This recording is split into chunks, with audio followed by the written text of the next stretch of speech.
Habari, mimi naitwa Jof. Kuna mtu ameuliza swali nasema, kwa nini Biblia inasema hekima ni ulinzi kama fedha? Asante sana kwa swali lako. Swali lako linatoka kwenye kitabu kile cha Mhubiri sura ya 7 mstari wa 12. Biblia inasema hivi, maana hekima ni ulinzi kama fedha ilivyo ulinzi, lakini ubora wa maarifa ni huu, ya kuwa hekima humhifadhi mwenye alionayo. Biblia inazungumza hapa kwa habari ya kwamba hekima ni ulinzi kama fedha. Hapa Biblia imetoa mfano wa kitu ambacho mtu anaweza kuelewa kwa uzaidi kabisa. Ni mtu akiwa na fedha, kuna namna hivi anaweza kuwa tofauti na mtu asiye na fedha. Ndio inakuja hivyo, ni mtu aliye na hekima ni tofauti na mtu asiye na hekima.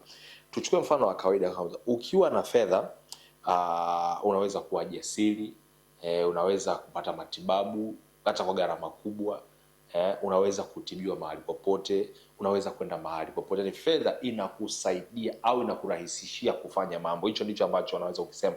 Sasa kwa nini Biblia inasema fedha ina ulinzi kama hekima? Kama vile ambavyo fedha inaweza kukulinda ukapata matibabu mazuri, ukawa na ujasiri, ukapata chakula kizuri, ukapata vitu vyovyote vizuri, kumbe na hekima nayo inaweza kukuongoza kwenye mambo mengine. Hapa iko hivi, hekima inakulinda zaidi kuliko fedha. Ina maana kwamba unaweza kukuokoa nje kimwili, hekima inakuokoa ndani na nje ya maisha yote. Mfano, fedha inaweza kukuokoa kwenye tatizo, lakini hekima inakuzuia usiingie kwenye tatizo.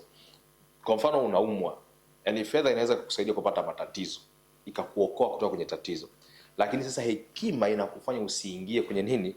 Kwenye tatizo. Hekima inazuia hasara kabla haijatokea. Mtu mwenye hekima hafanyi maamuzi ya haraka, haingii kwenye mtego, hachagui vibaya. Ndiyo maana ukisoma kitabu cha Mithali 22:3 inasema hivi, mwenye busara huona mabaya akijificha. Kwa maana kwamba hekima inakusaidia kupambanua mambo. Kama vile ambavyo fedha inaweza kukusaidia kufanya kitu fulani, basi hekima inakusaidia kupambanua mambo. Naona mtu mwenye hekima ataamua sawa sawa. Yaani kuna utofauti. Kwa hekima inafananishwa na fedha. Unaweza kuwa na fedha ikakusaidia kufanya hivi, lakini hekima inakusaidia zaidi. Kuna msemo mmoja nimeupenda, watu wanasema hivi, hekima inalinda maisha yenyewe. Na kusoma kitabu cha Mhubiri hiyo ndio inasema hekima huhifadhi mtu mwenyewe, lakini kuna kitu inasema hivi, fedha inalinda unachomiliki, lakini hekima inalinda wewe mwenyewe. Yaani hekima inakulinda mwenyewe. Hekima inalinda fedha inalinda unachokimiliki, lakini hekima inakulinda mwenyewe. Mtu mwingine akasema hivi, usitafute tu pesa, tafuta hekima ya kuitumia pesa na kuishi maisha sahihi.